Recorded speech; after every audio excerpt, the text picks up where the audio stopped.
Salut à tous, content de vous retrouver pour la présentation d'un très joli nouveau couteau. Dans une précédente vidéo, je vous parlais des 3 principales catégories de couteaux pliants dans lesquelles j'estime qu'on peut les classer. On est tous un peu rangés dans des cases et les couteaux n'y échappent pas. Il y a donc aussi en quelque sorte les classes sociales des couteaux. Les spécialistes du marketing parleraient plutôt de segments de marché en essayant de comprendre les typologies de consommateurs qui apprécient les couteaux. Enfin moi je suis plus terre à terre et je reste plutôt focalisé sur les produits.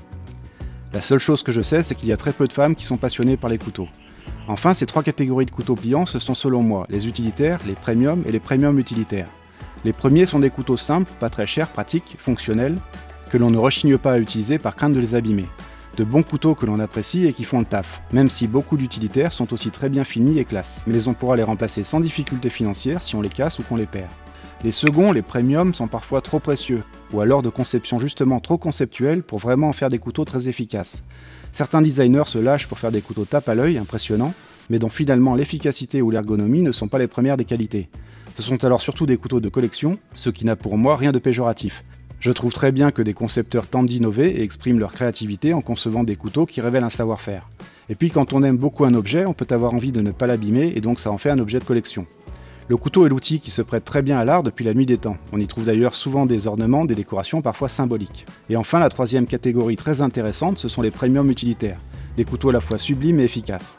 Quand je dis sublime, tout est relatif. Un couteau à base de matériaux très haut de gamme peut être perçu comme peu esthétique, il en va des goûts de chacun. Certains aiment les styles modernes, futuristes, d'autres rétro ou des styles épurés ou à l'inverse très élaborés. Le Trux fait résolument partie de cette catégorie des premiums utilitaires. Il est le fruit de la seconde collaboration entre Artisan Cutlery et Ferrum Forge. Trux en latin signifie sauvage, farouche. Si je devais dessiner un couteau pliant aux lignes pures, j'obtiendrais sans doute un résultat proche du Trux, un couteau sans fioriture. Le Trux a un manche très simple offrant une bonne ergonomie formé par un cadre en titane. Le titane est le métal premium léger, résistant à la corrosion, que l'on apprécie aussi pour sa douceur, agréable au toucher et hypoallergénique.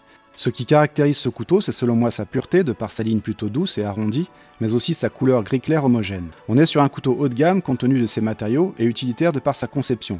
Le Trux est un grand couteau pliant qui pèse 140 grammes. Un couteau lourd et donc assez encombrant, il est livré dans un bel étui nylon à fermeture éclair. La lame de forme drop point très classique qui mesure presque 92 mm est peu épaisse par rapport à la taille globale, seulement 3,2 mm. On a une importante hauteur de lame, ce qui signifie qu'on aura une faible épaisseur derrière le tranchant pour une bonne pénétration dans la matière.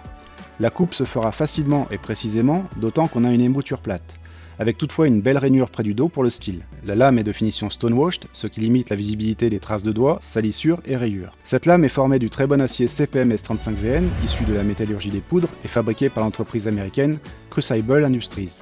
C'est un des alliages inoxydables les plus courants sur les couteaux haut de gamme. Il a une très bonne réputation et pas de point faible. Compte tenu de sa taille, le Trux offre une bonne puissance de coupe, la prise en main est bien assurée, ferme, le verrouillage est opéré par un framelock fiable avec insert lock bar en acier. Le système de déploiement est un flipper qui en position ouverte forme une petite garde suivie d'un finger choil assez ample. Ça permet une prise en main sûre et un bon contrôle de coupe, d'autant qu'on a un court jimping mais au cannelure assez prononcé sur le dos de la lame. Bien entendu, le finger choil raccourcit un peu la longueur du tranchant. Il y a le pour et le contre.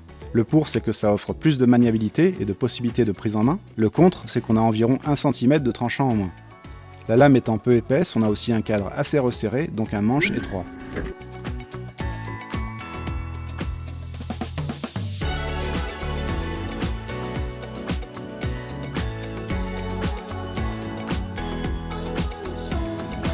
La détente est bonne. Le framelock nécessite de pousser vers l'extérieur assez fermement pour le désengager, mais c'est plutôt une bonne chose. Finalement, la fiche technique de ce couteau est assez simple.